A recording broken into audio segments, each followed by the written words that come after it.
As most people were expecting, big punching Filipino John Riel Casimero gets rid of previously unbeaten Ghanaian Duke Micah. It didn't even last 3 rounds. It was a bit of a slugfest while it lasted. But the man who had fought at nowhere near the level of Casimero, rightfully, got beaten.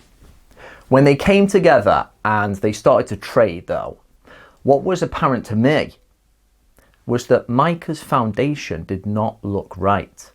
His legs looked a bit off before he actually got hurt. A bit rickety. And when he was throwing certain shots, he was throwing himself off centre.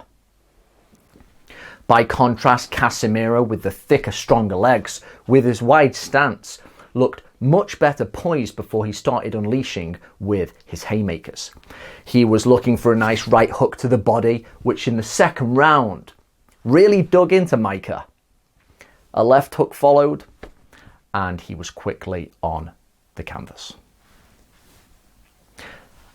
Now, referee Steve Willis, I question his officiating a little bit on this one, because when Micah got up, he didn't look right.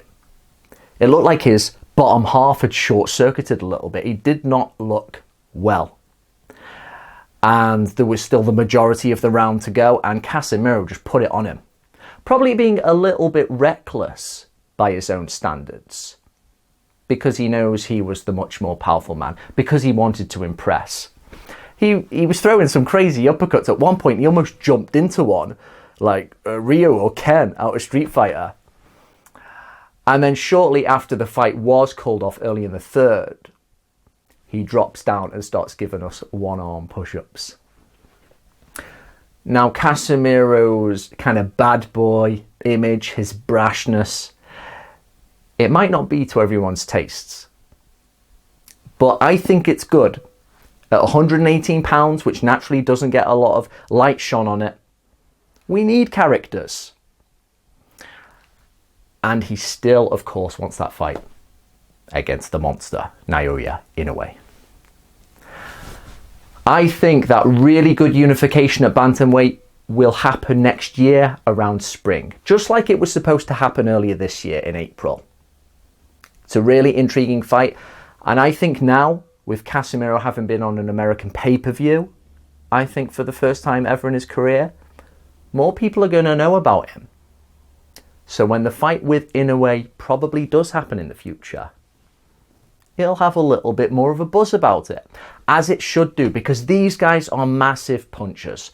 And usually what these low weight divisions get accused of not having is big power. And Casimero and certainly Inoue have power to burn. I still do favour the Japanese fighter, who I think is ultimately more complete. He has more options. Great movement around the ring and a fantastic jab, as we saw against Donaire.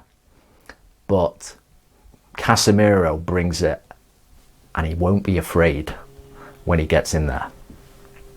Really looking forward to that one. I do think it is going to happen spring 2021.